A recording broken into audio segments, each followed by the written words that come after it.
My 2D space sim that I'm developing is shaping out to be pretty interesting so far, but it's got a few major problems that I have to address before moving any further. Here's what's up. So last devlog, I mentioned that I'd have a Steam page up and running soon for this game. I've got some good news and some bad news about that. The good news is that I put the money down and the Steam page is in development. The bad news is that for Steam to actually approve your page to go public, you need a lot of things that my game doesn't have at the moment. You know, trivial things like a genre or a title. Pfft, who needs those? In all seriousness, my game needs a direction before I can take it any further. So I've given it some thought and I've decided, I've made up my mind, I'm pulling the trigger right now. This game is going to be a sandbox adventure game, similar to like Terraria.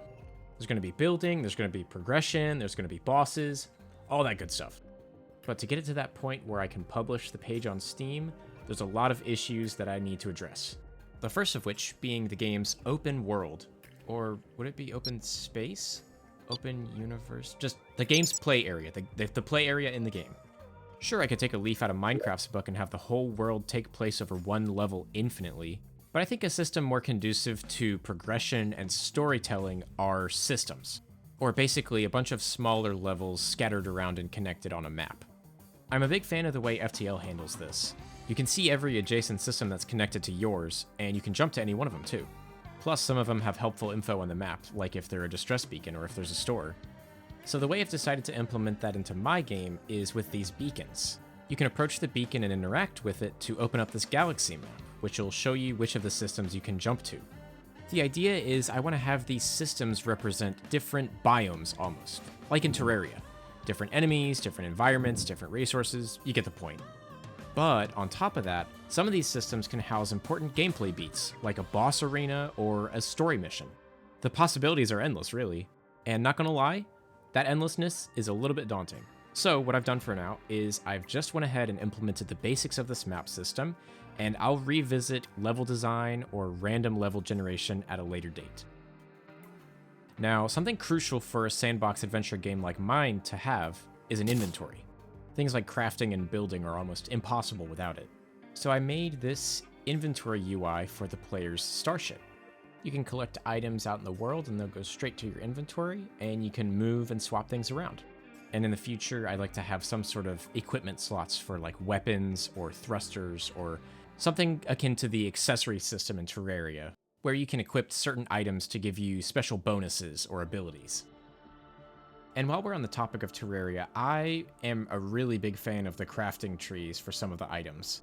Like getting the Zenith or the Ankh shield can be so annoying at times, but the overall build up towards crafting that be-all end-all of craftable items is just, it's so cool to me.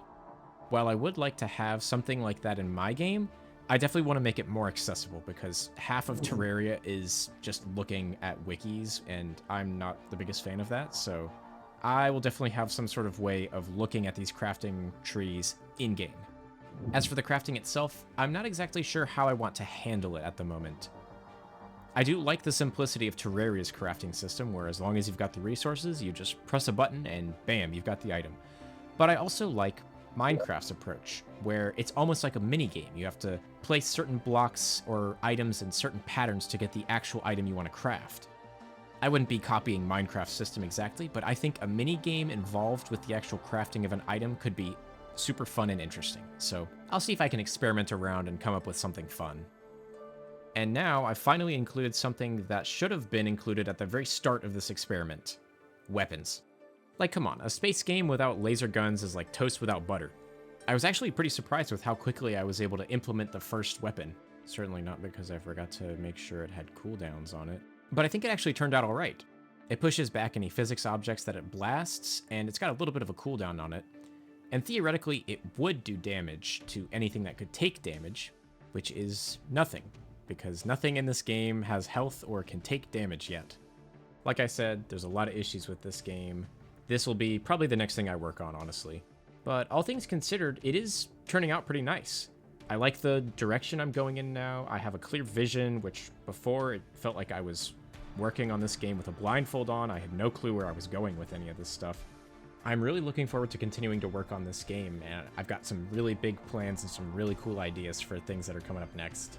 And if you're curious and want to see more about this project, consider joining my Discord channel. You can get sneak peeks on new content that I haven't announced in the videos yet, talk with me or the community about the game or ideas about the game, or just hang out and post memes, do whatever. Oh yeah, and subscribing. You know, subscribing's a good way to stay up to date on all this stuff too. Anyways, thanks for watching, and I'll see you next time.